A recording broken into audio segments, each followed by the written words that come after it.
Le loup qui voulait changer de couleur. Il était une fois un gros loup noir qui n'aimait pas sa couleur. Il trouvait le noir trop triste. Lundi, le loup essaya le vert. Il plongea sa patte dans un pot de peinture verte et s'embarbouilla le corps. Quand il fut bien sec, il se regarda dans son miroir et s'exclama : « Quelle horreur ! On dirait une grosse grenouille. Cela ne va pas du tout. » Mardi, le loup enfila le pull de laine rouge que lui avait tricoté sa grand-mère, ainsi qu'une paire de bas écarlates. Quand il fut tout rouge, il se regarda dans son miroir et s'exclama : « Nom d'un petit cochon, maintenant on dirait le Père Noël. Moi qui déteste Noël, cela ne va pas du tout. » Mercredi, le loup se faufila chez le fermier et cueillit toutes les roses de son jardin. Puis il se couvrit le corps de pétales de fleurs. Quand il fut tout rose, il se regarda dans son miroir et s'exclama : « Berk, voilà que je ressemble à une princesse. Cela ne va pas du tout. » Jeudi, le loup se plongea dans un bain bien glacé. Il eut si froid qu'il ressortit de la baignoire tout bleu.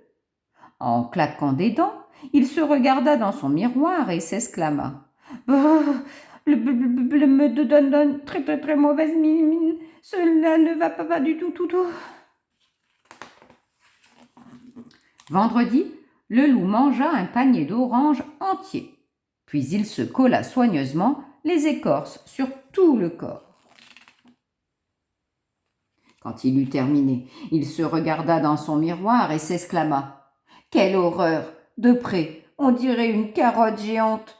Et de loin, je ressemble à un renard. Cela ne va pas du tout. » Samedi, le loup se roula dans une mare de boue. Quand il fut tout marron, il se regarda dans son miroir et soupira : « Oh là là, maintenant la boue me gratte et je sens mauvais. Cela ne va pas du tout. » Dimanche, le loup alla à la chasse aux paons. Il en trouva un qui dormait tranquillement et le dépluma. Quand il fut paré des plumes du paon, il se regarda dans son miroir et s'exclama : « Oh, comme je suis beau cette fois !» Mais c'était aussi la vie de toutes les louves des environs. Toute la journée, elles lui tournaient autour en murmurant à ses oreilles : « Oh, comme tu es beau, mon loup !» Le pauvre loup multicolore n'était jamais tranquille. Un soir, à bout de nerfs, le loup se regarda dans son miroir et dit : « Cela ne va pas du tout.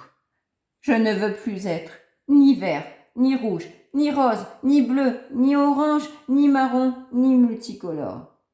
Finalement, je suis très bien loup. »